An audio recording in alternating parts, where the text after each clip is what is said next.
Doctor ortho Ayurvedic oil and capsule. अब दर्द भी घुटने टेकेगा। झारखंड में 4 नवनियुक्त सूचना आयुक्तों ने ली शपथ। राज्यपाल संतोष गंगवार ने लोकसभा में दिलाई शपथ। शपथ ग्रहण के समारोह में मुख्यमंत्री हेमंत सोरेन रहे मौजूद।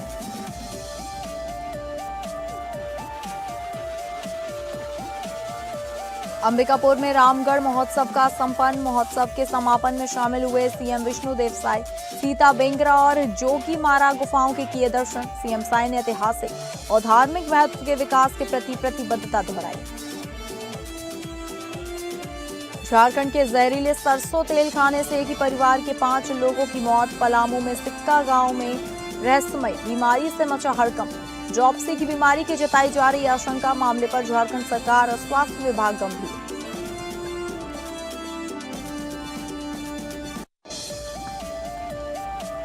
नमस्कार, आप सभी का बहुत स्वागत है स्टेट लाइव में। मैं हूं आपके साथ अंकिता सिंह। स्टेट लाइव की शुरुआत करेंगे झारखंड की खबरों से। झारखंड राज्य सूचना आयोग के 4 नवनियुक्त सूचना आयुक्तों ने लोक भवन में आयोजित समारोह में बुधवार सुबह 11 बजे अपने पद एवं गोपनीयता की शपथ ली। राज्यपाल संतोष कुमार गंगवार ने 4 नवनियुक्त सूचना आयुक्तों को पद की शपथ दिलाई, जिसके बाद राज्यपाल की अनुमति से ही झारखंड के मुख्य सचिव अविनाश कुमार ने इस नियुक्ति से जुड़ी अधिसूचना पढ़ी। आपको बता दें कि इस शपथ ग्रहण के समारोह में मुख्यमंत्री हेमंत सोरेन सहित राजनीतिक दलों के कई गणमान्य लोग मौजूद रहे। वहीं नवनियुक्ति सूचना आयुक्त अनुज सिन्हा और शिवपूजन पाठक ने ईश्वर के नाम पर शपथ ली, जबकि तरुण खन्नी और अमूल्य नीरज खलको ने संविधान के प्रति निष्ठा व्यक्त करते हुए संविधान के नाम पर शपथ ग्रहण की। जानकारी के अनुसार राज्यपाल के प्रधान सचिव नितिन मदन कुलकर्णी ने 4 सूचना आयुक्तों को शपथ के लिए आमंत्रित किया। वहीं राज्यपाल संतोष कुमार गंगवार ने सबसे पहले अनुज सिन्हा को सूचना आयुक्त पद की शपथ दिलाई, जिसके बाद तनुज खत्री, अमूल्य नीरज खलको और अंत में शिवपूजन पाठक ने सूचना आयुक्त के रूप में शपथ ग्रहण की। बताते चले कि इस कार्यक्रम के बाद पत्रकारों से बातचीत करते हुए कांग्रेस के प्रदेश अध्यक्ष केशव महतो कमलेश और राज्यसभा सदस्य महुआ मांझी ने अपनी बात रखी। से जल्द तैयारी कर रही है और जो भी अड़चने हैं बीच में उसे दूर करने का भी प्रयास चल रहा है। हाँ, इसी कड़ी में आज भी कारण होगा जिसकी वजह से डिले हुआ है, लेकिन बहुत जल्द इसे सुधार लिया जाएगा, ऐसा मुझे लगता है। जानते हैं कि यूपीए की गवर्नमेंट में ये आरटीआई लाया गया था और हमारे यहाँ आरटीआई मतलब जो सूचना आयुक्त की नियुक्ति नहीं हो पाई थी। माननीय मुख्यमंत्री ने अनुशंसा करके जो पहल हुआ, यह हम लोगों के लिए बहुत ही खुशी का बात है। और कई हमारे सूचना के प्रश्न लंबित हैं, वे धीरे धीरे ये चारों मिल करके निश्चित रूप से जो कमी थी उसको पूरा करने का काम करेंगे और ये बहुत ही अच्छा काम हुआ। गढ़वा के स्थानीय टाउन हॉल में झारखंड मुक्ति मोर्चा द्वारा BLA 2 प्रशिक्षण कार्यक्रम का आयोजन किया गया। कार्यक्रम में जिले भर से पहुंचे पार्टी कार्यकर्ताओं और पदाधिकारियों ने भाग लिया। इस दौरान बूथ स्तर पर संगठन को मजबूत करने और मतदाता सूची से जुड़े कार्यों को लेकर विस्तार से जानकारी दी गई।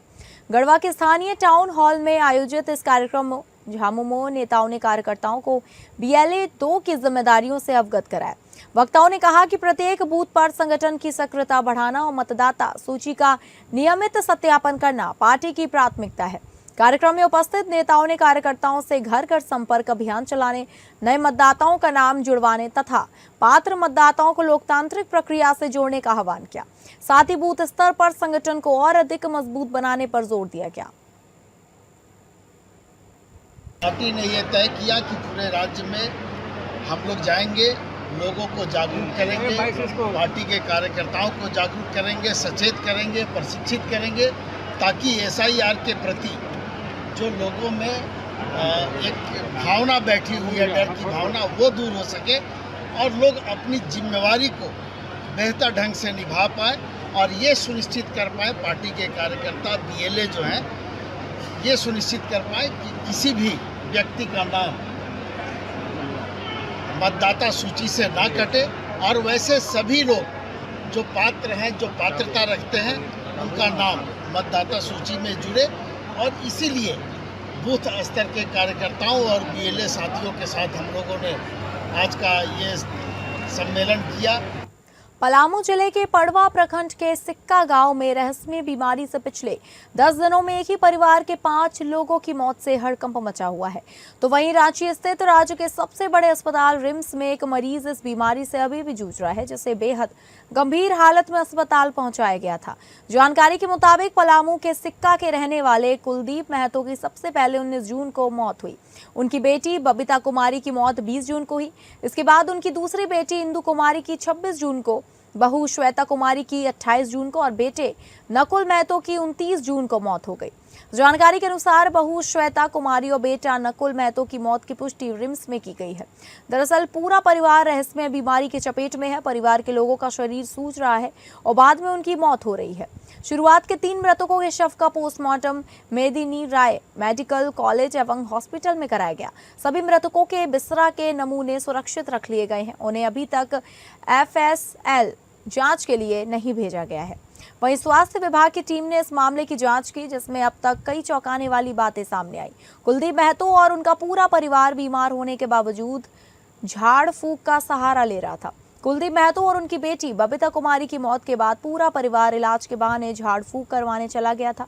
पूरा परिवार लेसलीगंज के पूर्णाडी इलाके में झाड़ फूंक करवा रहा था। इस दौरान लोग लंबे समय से राख खा रहे थे। स्वास्थ्य विभाग की टीम फिर से सिक्का गांव और पूर्णाडी पहुंची और उस राख को कलेक्ट कर रही है, जिसे परिवार खा रहा था। वहीं मेदिनी राय मेडिकल कॉलेज एंड हॉस्पिटल के डॉक्टर RK रंजन ने बताया कि सभी मृतकों के बिस्तरा को सुरक्षित रख लिया गया है। पुलिस इसे जांच के लिए भेजेगी। उधर रिम्स के PRO एवं फिजियोलॉजी डॉक्टर के विभाग के डॉक्टर श्री सिर कुमार महतो ने इस कड़ी में APN न्यूज की बातचीत में इसे ड्रॉपसी की बीमारी बताया जा रहा है, जिसे लेकर उनका कहना है कि परिवार वाले जिस सरसों तेल का सेवन कर रहे थे, उसी में जहरीले पौधे के बीज का मिलावट का यह परिणाम हो सकता है। झारखंड के पलामू जिले में पड़वा प्रखंड के सिक्का गांव में एक ही परिवार के 5 सदस्यों की रहस्यमयी तरीके से मृत्यु के बाद पूरे झारखंड में इस वक्त स्वास्थ्य विभाग पूरी तरह से सतर्क है। झारखंड सरकार और स्वास्थ्य विभाग की तरफ से एहतियात बरतते हुए इस पूरे मामले को देखा जाए तो इस गंभीर बीमारी को लेकर कई कदम उठाए जा रहे हैं। इस वक्त राजधानी रांची स्थित रिम्स, जो कि झारखंड का सबसे बड़ा अस्पताल है, वहां पर देखा जाए तो हम पहुंचे हैं और यहाँ क्योंकि एडमिट थे और 3 उसी बीमारी से पीड़ित और तीनों की मृत्यु हो चुकी है। सोमवार को एक और मृत्यु हुई है। इसी कड़ी में जानने के लिए हमारे बीच यहाँ रिम्स के PRO और फिजियोलॉजी विभाग के जो डिपार्टमेंट के जो डॉक्टर हैं, असिस्टेंट हैं और यहाँ जो डॉक्टर शिशिर कुमार महतो हैं, उनसे हम जानेंगे आखिर इस बीमारी को लेकर उनका क्या कहना है। आखिर ये रहस्य बीमारी है क्या? सर, APN में आपका स्वागत करते हैं। सबसे पहले जी धन्यवाद। क्या कहिएगा ये आखिर रहस्यमय बीमारी के बारे में, क्या है ये बीमारी? जी ऐसा है कि इस बीमारी से ग्रसित 3 मरीज हमारे यहाँ रिम्स में आए थे, जिसमें से एक की मौत पहले ही हो चुकी थी, एक की मौत अस्पताल आने के बाद हुई और एक मरीज अभी इलाजरत है। और इस बीमारी के जो लक्षण सामने आ रहे थे उसमें हाथ पैरों में सूजन की समस्या थी, सांस लेने में तकलीफ थी उनको, और यूं कहें पूरे शरीर में सूजन की समस्या थी। और ये जब फर्दर इन्वेस्टिगेशन हुआ तो ये बात सामने निकल कर आई कि उन्होंने कोई सरसों तेल में कुछ मिलावट और इस तरह की कुछ चीज़ों का सेवन किया था। तो सुना आपने। इस वक्त हमारे बीच जो रिम्स के PRO हैं, जो यहाँ पर डॉक्टर शिशिर हैं, उन्होंने तमाम महत्वपूर्ण जानकारियां दी हैं। हम बात करें पलामू जिले के पड़वा प्रखंड के सिक्का गांव में जो एक ही परिवार के 5 सदस्यों की मृत्यु की घटना सामने आई हुई रहस्यमय बीमारी से, उस बीमारी के बारे में उन्होंने बताया, लक्षण के बारे में बताया, बचाव को लेकर भी किस तरीके से पहल की जा सकती है, इस पर भी उन्होंने अपनी राय रखी। हालांकि रिम्स में अभी भी एक पेशेंट जो है इलाजरत है और लगातार रिम्स इसे लेकर प्रयासरत है कि उनकी जान बचाई जा सके। देखते हैं इस पहल से कैसे रिम्स जो है बाकी भी लोगों को ऐसी स्थितियों से बचाने में प्रयासरत रहती है। फिलहाल हमारे सहयोगी दीपक के साथ APN न्यूज से मैं तृप्ति राजेश, नमस्कार। देवघर जिले के पालो जोरी प्रखंड से एक बेहद गंभीर मामला सामने आया है, जहां रघुनाथपुर स्थित एक निजी अस्पताल पर कथित रूप से गलत तरीके से गर्भपात करने का आरोप लगा है। आरोप है कि खागा थाना क्षेत्र की एक विवाहिता की स्थिति अस्पताल में उपचार के दौरान बिगड़ गई, जिसके बाद उसे गंभीर हालत में दूसरे अस्पताल में भर्ती कराना पड़ा। अब पीड़ित परिवार न्याय की गुहार लगा रहा है। जानकारी के अनुसार पीड़िता का परिवार आर्थिक रूप से कमजोर है। परिजनों का आरोप है कि कम खर्च के इलाज कराने का लालच देकर महिला को उक्त अस्पताल ले जाया गया, जहां कथित रूप से गर्भपात की प्रक्रिया अपनाई गई। इसके बाद महिला की तबीयत लगातार बिगड़ती चली गई और वर्तमान में वह देवघर के एक निजी अस्पताल में इलाजरत बताई जा रही है। परिजनों का कहना है कि इलाज के लिए उन्हें अपने पालतू पशु तक बेचने पड़े और कर्ज का सहारा लेना पड़ा। वहीं यह भी आरोप लगाया जा रहा है कि मामले को दबाने के लिए परिवार पर दबाव बनाया जा रहा है। मामले की गंभीरता को देखते हुए सिविल सर्जन के निर्देश पर पालोजोरी सामुदायिक स्वास्थ्य केंद्र की टीम ने अस्पताल की जांच की। जांच के दौरान अस्पताल के संचालन से जुड़े दस्तावेजों की भी पड़ताल की गई। सूत्रों के अनुसार संबंधित कागजात जांच टीम द्वारा अपने कब्जे में लेकर उनकी वैधता की जांच जारी है। फिलहाल जांच जारी है और सभी पक्षों का आधिकारिक बयान आना बाकी है। जांच रिपोर्ट आने के बाद पूरे मामले की सच्चाई स्पष्ट हो सकेगी। हमारे बेटे के साथ यही बात कि मतलब 3 महीना से मेरा डिलीवरी था, मुझे वास कराएंगे तो गाँव में कोई झाड़ू पोछा करने वाला काम डायमंड हॉस्पिटल का, वही मेरे बीबी को फुसला के बोला कि चलो वहीं करा देंगे वास, तुम्हारा 3000 में हो जाएगा। तो बोला कि मेरा बीबी पैसा नहीं है अभी हमारा पास। तो बोला नहीं, तुम 2000 है, 1000 बाद में देना। तो हम बोले चलो। तब शाम को हम लोग दोनों भाई गए, जाके पहुँचा के चले आए। तो डॉक्टर बोला कि इतना रात को कहे रहेगा, अभी तुम लोग चले जाओ, 12 बजे 1 बजे आज रात को आके ले जाना। तो हम लोग चले आए, फिर गए वहाँ 12 बजे रात को। तो देखते हैं सलाइन चल रहा है एकदम। तो डॉक्टर को बोला कि ठीक है, हो गया है, अब ले जाइए। ले आए। सुबह होते होते दर्द होने लगा, पेट में दर्द होने लगा। फिर ले गए डॉक्टर के पास, फिर 2 को सुई दे दिया, डामाडोल बोलता है, वही सुई दिया 2 को।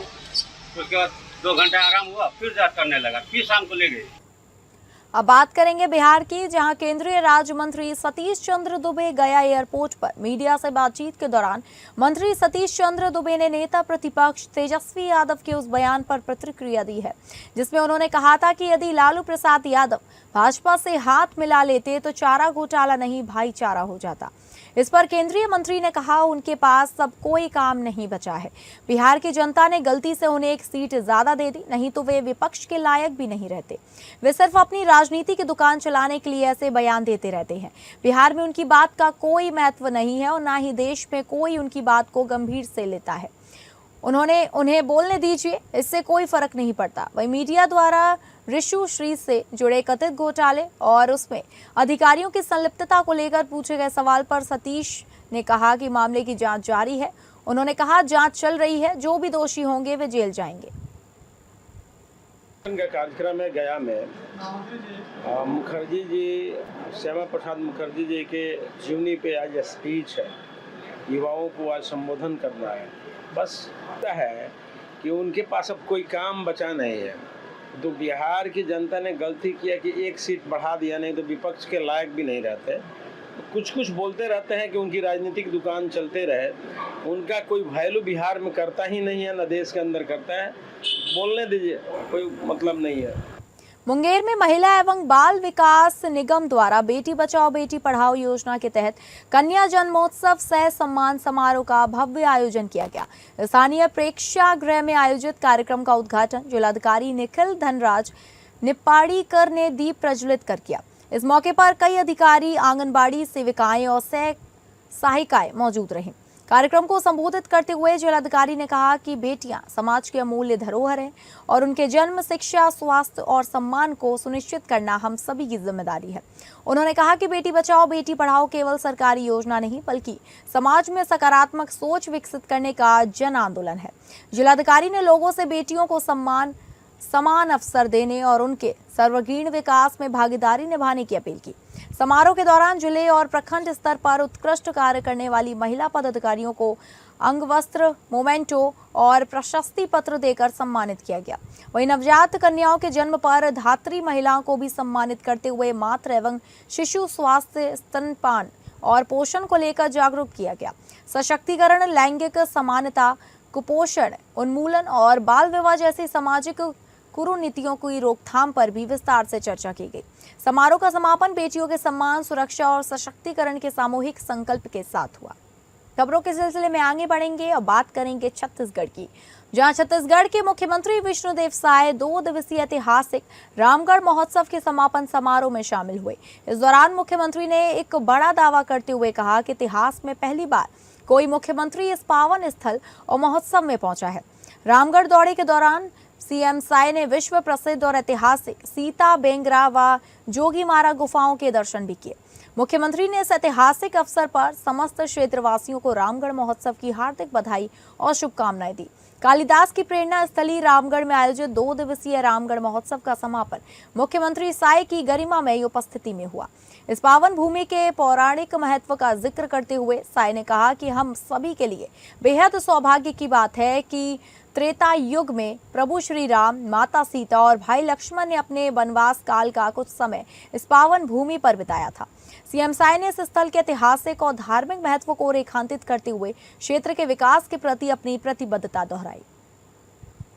रामगढ़ इस पावन भूमि में रामगढ़ महोत्सव 2026 का आयोजन हुआ है, 2 दिवसीय है और आज हम लोग का सौभाग्य है कि इस समापन समारोह में यहाँ पर आए हैं और यहाँ पर सीता बेंगरा, जोगीमारा गुफा ये सब का दर्शन किए हैं और पहली बार हमारा तो आना हुआ और ये पता चला कि मुख्यमंत्री के रूप में भी मतलब कोई मुख्यमंत्री पहली बार ही आया है, तो बड़ा हमारे लिए सौभाग्य का विषय है। तो मैं समस्त क्षेत्रवासियों को रामगढ़ महोत्सव की बहुत बहुत बधाई और शुभकामना देता हूँ।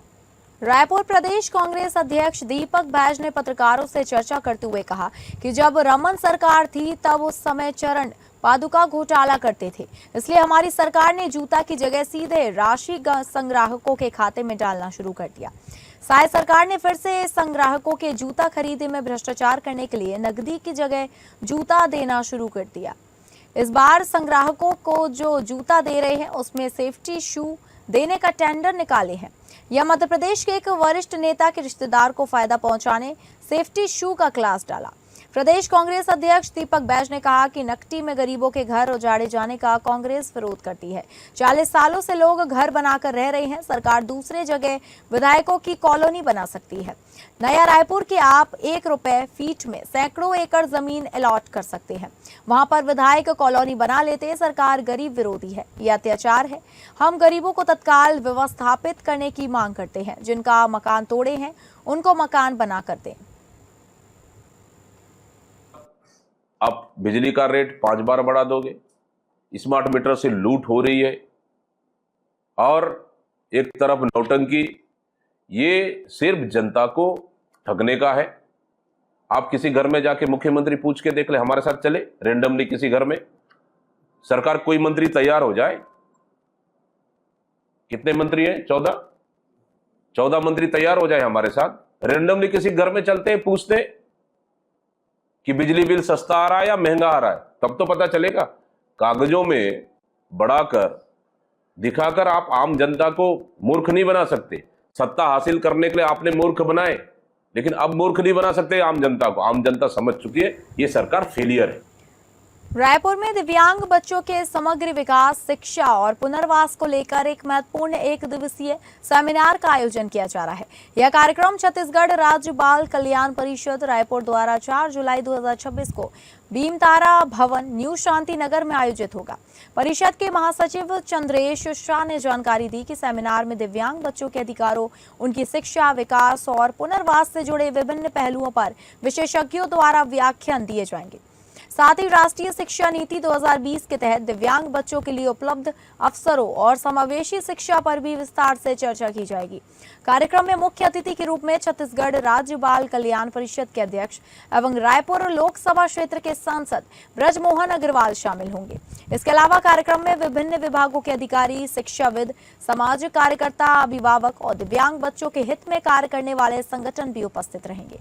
आयोजन का उद्देश्य दिव्यांग बच्चों के अधिकारों के प्रति जागरूकता बढ़ाना और सभी हितधारकों के बीच संवाद स्थापित करना, उनके लिए बेहतर अवसर और सुविधाएं सुनिश्चित करना है।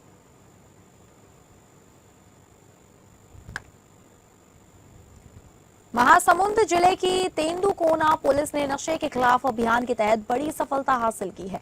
पुलिस ने रायपुर निवासी को 3 किलो 800 ग्राम गांजा के साथ गिरफ्तार किया। जानकारी के अनुसार आरोपी उड़ीसा से गांजा लाकर रायपुर में बेचने की फिराक में था। इसी दौरान पुलिस ने उसे दबोच लिया। कार्रवाई में गांजे के साथ उसकी बाइक और मोबाइल भी जब्त कर लिए गए, जिनकी कुल कीमत लगभग 2,05,000 रुपए बताई जा रही है।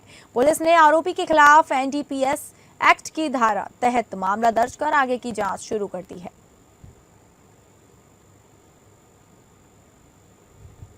अब बात करेंगे महाराष्ट्र की, जहां भाजपा के राष्ट्रीय अध्यक्ष नितिन नवीन द्वारा कांग्रेस नेता राहुल गांधी को पार्ट टाइम राजनेता बताए जाने पर कांग्रेस सांसद वटवंत वानखेड़े ने कड़ी प्रतिक्रिया दी है।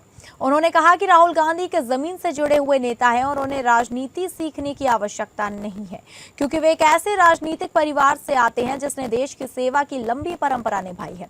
सांसद वानखेड़े ने कहा कि जब राहुल गांधी लगातार आम जनता, आदिवासी, दलित, अल्पसंख्यक और समाज के वंचित वर्गों के अधिकारों के लिए संघर्ष कर रहे हैं। वे 24 घंटे जनता की समस्याओं और उनके हक की लड़ाई में सक्रिय रहते हैं, इसलिए उन्हें पार्ट टाइम नेता कहना पूरी तरह गलत है। उन्होंने भाजपा नेताओं पर आरोप लगाते हुए कहा कि वे अक्सर विपक्षी नेताओं का मजाक उड़ाने और अनावश्यक टिप्पणियां करने में लगे रहते हैं, जबकि राहुल गांधी देश के सच्चे जन नेता के रूप में उभर रहे हैं। वानखेड़े ने कहा कि जनता सब देख रही है और समय आने पर इसका जवाब भी देगी। जो राजनीति है वो उन्हें कुछ नए सीखने की बात नहीं, वो राजनीतिक घराने में पैदा हुआ है और जो आज लोगों के हक की लड़ाई लड़ रहा है, जो जमीन पर है, जिन्होंने दलित, आदिवासी, अल्पसंख्यक जो भी घटक है देश में के, उनके लिए काम करने वाला 24 घंटे वाला आदमी है। ये जो नवीन ने बोला, उन्होंने जो इनके भाजपा के अध्यक्ष ने बोला, वो एक मजाक के साथ वो हमेशा मजाक उड़ाते, पर जिनकी मजाक आज अपन उड़ा रहे वही देश का सच्चा नेता है। अब अमरावती परतवाड़ा राजमार्ग पर स्थित आसे गांव पूर्ण टी पॉइंट पर लोक विकास संगठन की ओर से किसानों की विभिन्न मांगों को लेकर रास्ता रोको आंदोलन किया गया। इस आंदोलन का नेतृत्व संगठन के अध्यक्ष गोपाल भालेराव ने किया, जिसमें सैकड़ों किसान शामिल हुए। आंदोलनकारी किसानों ने सरकार से सभी किसानों की बिना शर्त कर्ज माफी, फसल बीमा योजना का लाभ, कृषि उपज का MSP, किसानों से संबंधित अन्य लंबित मांगों को तत्काल मंजूरी देने की मांग की। आंदोलन के दौरान किसानों ने कुछ समय के लिए सड़क पर बैठकर जोरदार नारेबाजी की, जिससे यातायात पर अल्पकालीन प्रभाव पड़ा। स्थिति को देखते हुए आंदोलन स्थल पर पुलिस का बंदोबस्त तैनात किया गया। किसानों ने चेतावनी दी कि यदि उनकी मांगों पर शीघ्र निर्णय नहीं लिया गया तो आंदोलन को और अधिक तीव्र किया जाएगा। महाराष्ट्राचे माजी कृषी मंत्री व हरित क्रांतीचे प्रणेते स्वर्गीय वसंतरावजी नाईक यांची आज जयंती आहे आणि त्यांची जयंती महाराष्ट्रभर आज 1 जुलै कृषी दिन म्हणून साजरा करण्यात येतो। परंतु शेतकऱ्याची शोकांतिका पहा की आजच्या कृषी दिनी शेतकरी रस्त्यावर आहे। याचं कारण असं आहे की जे महाराष्ट्रात सरकार बसलं आहे ते सरकार शेतकरी विरोधी असल्यामुळे शेतकऱ्यांच्या ज्या मागण्या आहेत, सरसकट कर्जमाफी असेल, पीक विमा असेल किंवा हमीभाव असेल, या सर्व मागण्याकडे शासन एक जाणीवपूर्वक दुर्लक्ष करून शेतकऱ्यांना त्रास देत आहे। महाराष्ट्र ठाणे जिला के कल्याण से लगातार हो रही मूसलाधार बारिश के चलते कल्याण पश्चिमी के काला तालाब क्षेत्र में बड़ा हादसा होते होते टल गया। भगवा तालाब के पास स्थित शत्रुंजय टावर परिसर में एक विशाल पेड़ सुरक्षा दीवार तोड़ते हुए अचानक गिर पड़ा। पेड़ गिरने से वहां खड़ी 3-4 पहिया और 2 पहिया वाहनों को भारी नुकसान पहुंचा।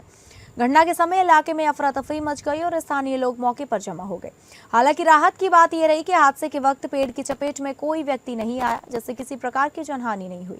सूचना मिलने के बाद संबंधित विभाग और स्थानीय नागरिकों ने मौके पर पहुंचकर स्थिति का जायजा लिया तथा पेड़ हटाने की कार्यवाही शुरू की।